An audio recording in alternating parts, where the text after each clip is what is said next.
One of those banks, Silicon Valley Bank. California Governor Gavin Newsom says he's in contact with the White House and Treasury Department after this week's failure of the bank. SVB's website says nearly half of the U.S. technology and healthcare companies that went public last year after getting early funding from venture capital firms were its customers. Christian Benavides has more from Miami.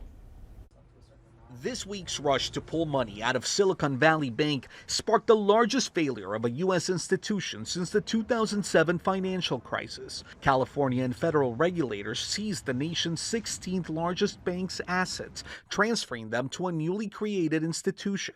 It's expected to start paying out insured deposits on Monday. The plan is to sell off the rest of the assets to make payouts to other depositors. We're relying on SVB as our bank to move money on behalf of our payroll company into the accounts of our employees. The key question is, are those funds going to move as planned on Monday morning? That's uncertain.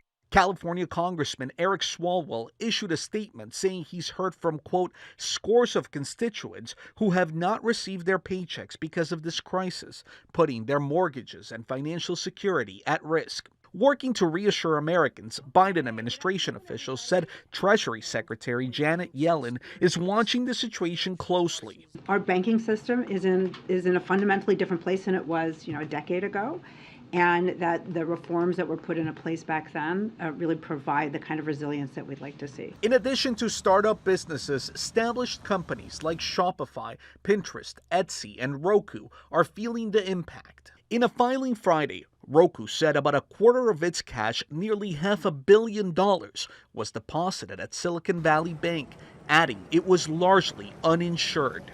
Christian Benavides, CBS News.